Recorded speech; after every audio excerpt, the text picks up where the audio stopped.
सो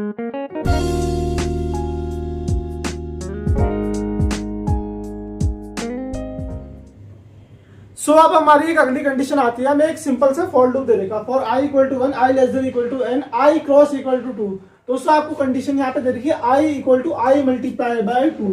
मतलब क्या हो रहा है, ये प्रॉब्लम का साइज इंक्रीज हो रहा है बाय 2। अब इसका मतलब क्या है, चलो हम इस पर्टिकुलर चीज को सैंपल करते हैं और हम डिटेल में समझते हैं।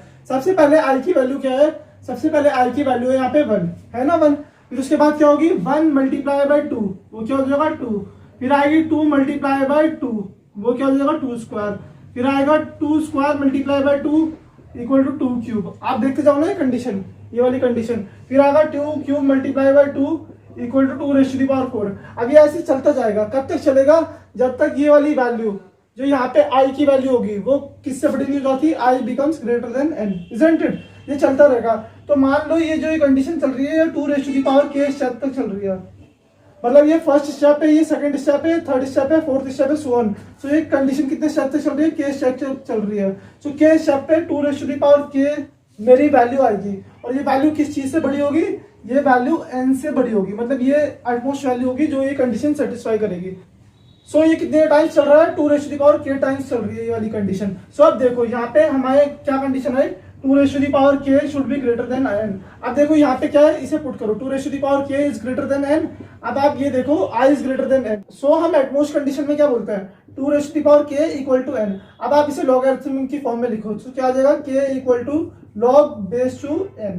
सो ये आ गई इसकी कॉम्प्लेक्सिटी। सो इसे मैं कैसे रिप्रेजेंट कर सकता हूँ, इसे रिप्रेजेंट करूंगा मैं order of log n।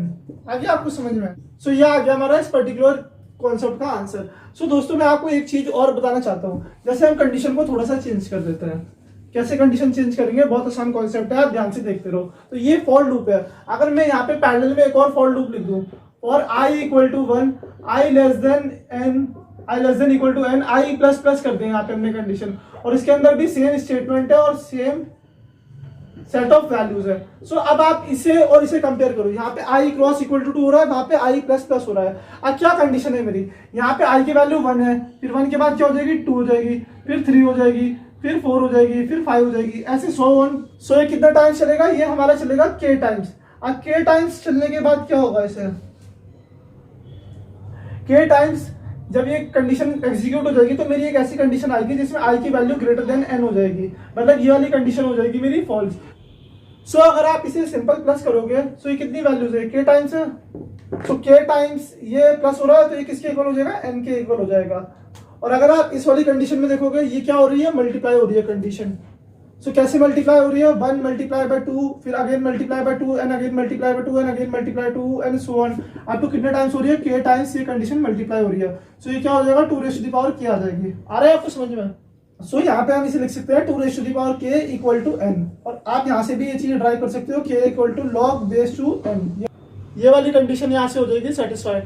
So ये वाली कंडीशन कितने टाइम्स चल रही है, ये n टाइम्स चल रही है, तो मैं इसे क्या कर सकता हूँ, इसे बोलूंगा मैं ऑर्डर ऑफ n, और ये वाला पर्टिकुलर लूप चलेगा order of log n times. आ रहा है आपको समझ में कॉन्सेप्ट। ये दोनों सिमिलर ही कॉन्सेप्ट है, बस आपको ध्यान रखना है कि कितने टाइम से कंडीशन इंक्रीज हो रही है। ये चीज हमने पिछली वीडियो में भी डिटेल में स्टडी करी थी। अब दोस्तों एक छोटा सा केस लेते हैं, इसकी कुछ वैल्यू सैंपल करके देखते हैं। सो हम एज्यूम कर लेते हैं कि n की वैल्यू इनिशियली है 8। तो सबसे पहले क्या होगा, 1, फिर 2 चलेगा, फिर 4 चलेगा, फिर 8 चलेगा। लेकिन 8 लेस देन 8 ये कंडीशन फॉल्स हो जाएगी, तो ये 3 टाइम चलेगा।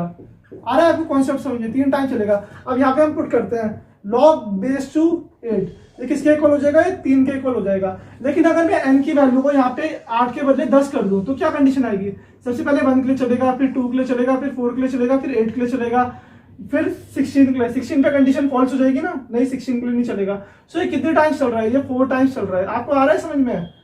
लेकिन अगर मैं यहाँ पे से लोगरिथम की हेल्प से सॉल्व करूंगा, सो लॉग बेस टू 10, ये अप्रोक्सीमेटली आएगा 3.2 के इक्वल। लेकिन चल तो ये 4 टाइम्स रहा है। तो दोस्तों हम क्या करते हैं इसमें, जब भी हमें लोगरिथम की ये वाली प्रॉब्लम सॉल्व करनी होती है, मींस ऐसे लूप सॉल्व करने होते हैं, तो हम उसमें हमेशा सीलिंग वैल्यू लेते हैं। So we always take ceiling values. So आ रहा है आपको कॉन्सेप्ट समझ में, we always take ceil values. So अब हम एक अगला वेराइटी देखते हैं। सो देखो, सो अब हमें अपनी अगली कंडीशन देखते हैं। सो यह हमारी अगली कंडीशन। अब देखो यहाँ पे सिंपल कंडीशन चेंज होगी, I equal to I divided by 2, और इनिशियली आई की वैल्यू क्या है, आई की वैल्यू इनिशियली दे रखी है n। अब आप देखो ये कंडीशन क्या है, आई ग्रेटर देन इक्वल टू 1, मतलब जब भी मेरा आई लेस देन 1 हो जाएगा तो ये कंडीशन क्या हो जाएगी, टर्मिनेट हो जाएगी। ये पर्टिकुलर कंडीशन आ रहा है कोई कॉन्सेप्ट समझ में, ये पर्टिकुलर कंडीशन हो जाएगी टर्मिनेट और ये लूप हो जाएगा एग्जिट। अब आई की वैल्यू n है, सो अगले स्टेप पे आई की वैल्यू क्या होगी, n/2 होगी। आ रहा है कॉन्सेप्ट समझ में। फिर इसके बाद हो जाएगी n/4, या फिर मैं लिख सकता हूँ n/2 स्क्वायर। फिर अगले स्टेप पे क्या हो जाएगी n/2 क्यूब। फिर अगर आप इसे k टाइम्स देखोगे सो k टाइम पे क्या होगा, n⁻²2k।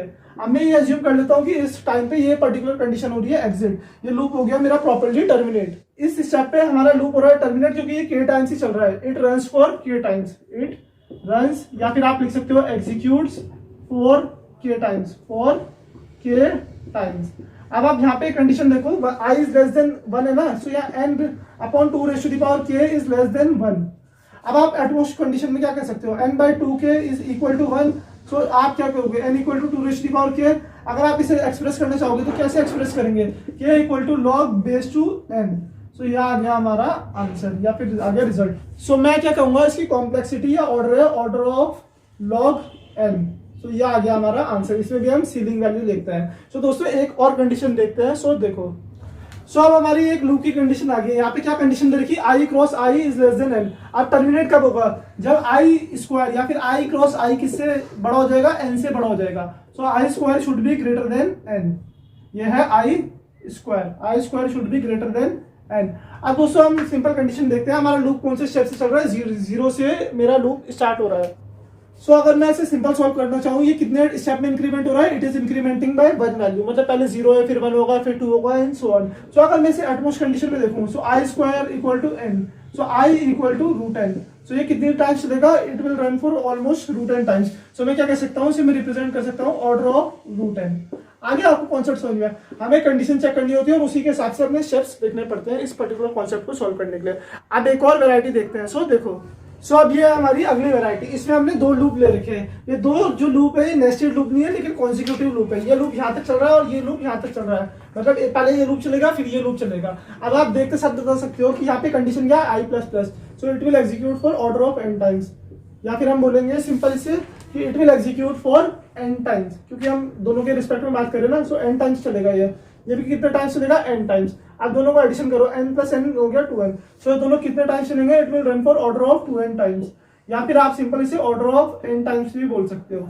सो आगे कंडीशन समझ में, कितना आसान कॉन्सेप्ट है। अब थोड़ा सा कॉन्सेप्ट को दोबारा से चेंज करते हैं। सो देखो, सो अब हमारी ये कंडीशन आ गई है, यहाँ पे भी 2 लूप है लेकिन ये 2 लूप आपस में कनेक्टेड है। ये कब कहाँ तक चल रहा है, लेस देन p तक चल रहा है, लेकिन p यहाँ से कनेक्टेड है। तो सबसे पहले हम इसे देखते हैं। यहाँ पे क्या कंडीशन है, j equal to j cross 2, और j किससे चल रहा है, 1 से। सो मुझे देखते साथ पता लग गया कि यहाँ पे क्या कंडीशन आएगी मेरी, log ऑफ p टाइम्स चलेगा ना, ये log ऑफ p टाइम्स। सो यहाँ पे क्या आ गई कंडीशन, log p आ गई मेरी, और ये कितना टाइम्स चलेगा, i equal to i cross 2, so it will run for log n times. आगे आपको कॉन्सेप्ट समझ है। अब देखो क्या कंडीशन है, log p और log n। यहाँ पे जो वैल्यू मिली मुझे p की वैल्यू क्या आएगी, log n, क्योंकि p तो कंडीशन एग्जीक्यूट हो रही है। सो p की वैल्यू क्या है, log n। सो मैं इसे कैसे लिख सकता हूँ, p equal to log n, और यहाँ पे log p है ना, सो log ऑफ log n, ये आ गया मेरा आंसर। सो इसकी कॉम्प्लेक्सिटी वगैरह क्या आएगी, इसकी मैं लिख सकता हूँ ऑर्डर ऑफ log n। आगे आपको कॉन्सेप्ट समझ में, इट्स वेरी सिंपल। ये आपस में कनेक्टेड है ना, तो पहले हमने इसे सॉल्व किया फिर इसे सॉल्व कर लिया और फिर आपस में वैल्यू को सब्स्टिट्यूट कर दिया। सो अब एक और वैरायटी देखते हैं फिर हम करेंगे कंक्लूजन। अब देखो दोस्तों, ये कंडीशन है, यहाँ पे 2 लूप लिखे हुए, ये क्या है, नेस्टेड लूप है। सो ये लूप कितनी बार चलेगा, it will run for n+1 times. आगे आपको कॉन्सेप्ट समझ में दिया, हमने पिछली वीडियो में भी डिस्कस किया था। सो इसके अंदर जितनी भी स्टेटमेंट है वो कितने टाइम्स चलेगी, n टाइम्स चलेगी। सो it will run for n times and it will run for n times. अब ये ऊपर वाले लूप पे काम तो हो गया कंप्लीट। अब ये लूप है, यहाँ पे क्या लिखा हुआ है, j equal to 1, j equal to j cross 2, और ये कहाँ तक चल रहा है, जब तक कंडीशन लेस देन n होगी। सो it will run for log n times. आगे आपको कॉन्सेप्ट समझ में, हमने पहले भी डिस्कस किया हुआ। So it will also run for log n times. So अब आप कंडीशन को जोड़ो, सबको प्लस करो, सो क्या आएगा, n log n plus n log n, क्या आ जाएगा, 2n log n। उसके बाद यहाँ पे क्या कंडीशन आ जाएगी, plus n plus 1। So f of n आ गया मेरा ये 2n log n plus n plus 1। सो इसे कैसे रिप्रेजेंट कर सकता हूँ, इसे मैं रिप्रेजेंट कर सकता हूँ order of n log n। आगे आपको कॉन्सेप्ट समझ में, इट्स वेरी सिंपल। सो ये सारी वैरायटी हमने डिटेल में कवर कर लिया। अब एक काम करते हैं, अब हम फटाफट अपना कंक्लूजन देखते हैं, ताकि अगर आप कॉम्पिटिटिव एग्जाम में अपीयर होंगे तो आप वहां से डायरेक्ट ये आंसर याद रख सकते हो, मतलब देखते साथ कंडीशन को टिक मार सकते हो, जो सा भी सही आंसर होगा।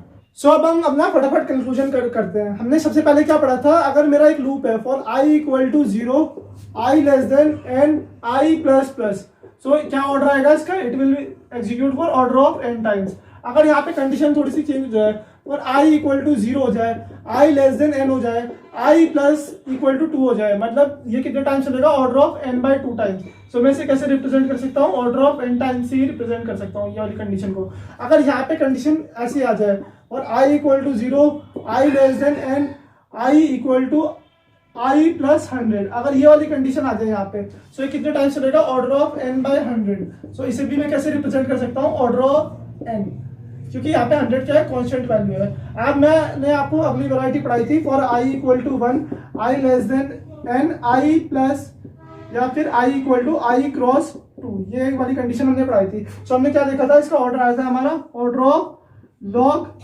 Base two n. अगर यहाँ पे इसके बदले ये वाली कंडीशन आ जाए और I equal to 1, I less than N, I equal to I cross 3, तो यहाँ पे क्या कंडीशन आएगी, order of log base 3n। अगर यहाँ पे आई इसके बदले 4 हो जाए तो क्या कंडीशन आएगी, order of log base 4n। आगे आपको ये कॉन्सेप्ट समझ में है। और हमने एक कंडीशन और स्टडी करी थी, जैसे अगर मेरी स्टेटमेंट है for I equal to n, i is greater than equal to 1, i equal to I divided by 2, so ये भी कितने टाइम्स चलेगा, it will run for order of log n times, या फिर आप बोल सकते हो log base two n times, क्योंकि यहाँ पे 2 से डिवाइड हो रही है ना। सो ये सारे कॉन्सेप्ट हमने डिटेल में कवर कर लिया है। सो दोस्तों, आशा करता हूँ आपको मेरी ये वीडियो पसंद आई होगी। अगर आपको वीडियो पसंद आई है तो प्लीज़ वीडियो को लाइक करो, चैनल को सब्सक्राइब करो and press that bell icon. मैं जल्दी हाजिर होऊंगा आपके लिए एक और कमाल बेहतरीन वीडियो के साथ। जो इसकी अगली आने वाली वीडियो होगी उसमें हम वाइल लूप की कैटेगरी पढ़ेंगे कि वाइल लूप को हम कैसे सोल्व करेंगे और उसकी एसिम्प्टोटिक नोटेशन कैसे डिटरमाइन करेंगे। So stay tuned.